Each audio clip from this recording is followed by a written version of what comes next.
ഒരു തമിഴ്നാടൻ ഡിഷായ പുളിയോദര എങ്ങനെ റെഡിയാക്കാമെന്ന് നമുക്ക് വീഡിയോയിലൂടെ ഒന്ന് കണ്ടു നോക്കാം.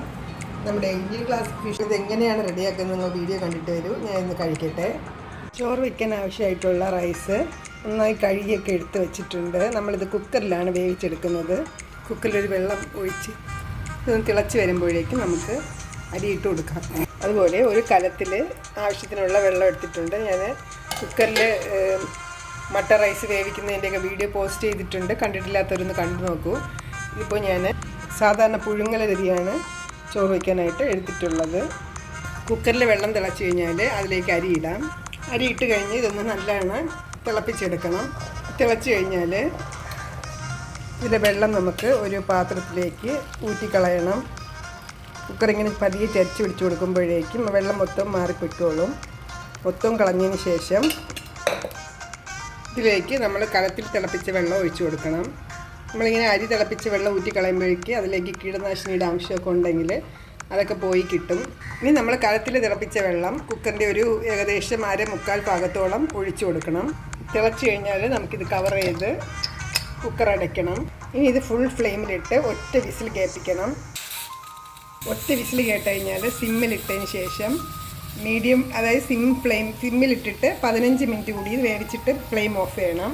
കുക്കറിൽ നിന്നും തിളച്ച വെള്ളം എടുത്ത് വെച്ച് കലവില്ല അതിലേക്ക് നമ്മൾ ചോറ് ഇട്ട് കൊടുത്തിട്ട് ഇത് വടിച്ചെടുക്കണം. റൈസൊക്കെ വേവിച്ച് കഴിഞ്ഞാൽ നമുക്കിനി അടുത്തതായിട്ട് ഒരു ബൗളിലേക്ക് ഇത് ഈ ഒരു അളവിൽ പുളി ഇട്ട് കൊടുത്ത് അതിലേക്ക് ഏകദേശം ഒരു 3/4 കപ്പിൽ കൂടുതൽ ചൂടുള്ള വെള്ളം ഒഴിച്ച് പുളിവെള്ളം ആക്കിയെടുക്കണം. ഇനി അടുത്ത് നമുക്കൊരു മസാലക്കൂട്ട് റെഡിയാക്കണം. അതിനായി ചൂടായ ഒരു പാനിലേക്ക് ഒരു 4 വറ്റൽമുളകും 1 സ്പൂൺ മുഴുവനോടെയുള്ള മല്ലിയും 5-6 മണി കുരുമുളകും അതുപോലെ ഒരു 1/4 സ്പൂൺ അളവിൽ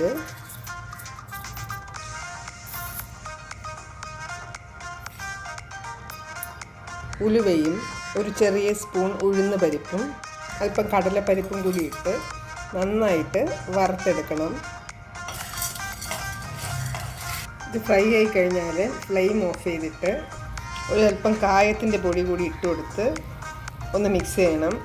കായമാണ് ചേർക്കുന്നതെങ്കിൽ ഇത് നമ്മൾ ബാക്കി സാധനങ്ങൾ ചേർത്ത കൂട്ടത്തിൽ തന്നെ മൂപ്പിക്കാവുന്നതാണ്. കായം പൊടിയായതുകൊണ്ടാണ് ഫൈനലി ചേർത്ത് കൊടുക്കുന്നത്. ഇത് ചൂടാറിയതിന് ശേഷം നന്നായിട്ട് പൊടിച്ചെടുക്കണം.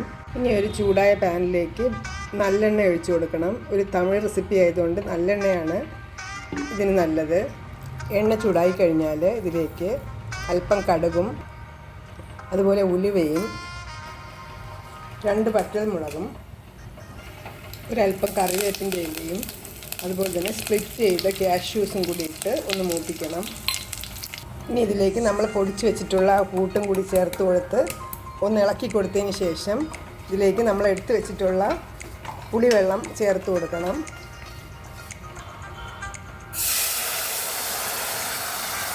ഇനി ഇതിൽ പാകത്തിനുള്ള ഉപ്പ് കൂടി ചേർത്ത് കൊടുത്ത് നന്നായിട്ടൊന്ന് പേസ്റ്റ് രൂപത്തിലാക്കിയെടുക്കണം. ഇതിലേക്കൊരു ചെറിയ പീസ് ശർക്കര കൂടി ഇട്ട് വേണം കുറുക്കിയെടുക്കാൻ. ഇവിടെ മിക്സ് ഇത് ഇവിടെ റെഡി ആയിട്ടുണ്ട്. ഈ ഫ്ലെയിം ഓഫ് ചെയ്ത് കൊടുത്ത് ഒരല്പം തണുത്തതിന് ശേഷം നമുക്ക് റൈസ് മിക്സ് ചെയ്തെടുക്കാം. നമ്മുടെ മിക്സ് തണുത്തിട്ടുണ്ട്. അതിലേക്ക് അല്പമായിട്ട് റൈസ് ഇട്ട് കൊടുത്ത് മിക്സ് ചെയ്തെടുക്കണം. പൊന്നിയരിയും ചെറിയ രീതിയിലുള്ള പച്ചരിയൊക്കെ വെച്ചിട്ടും ഇത് റെഡിയാക്കാവുന്നതാണ്.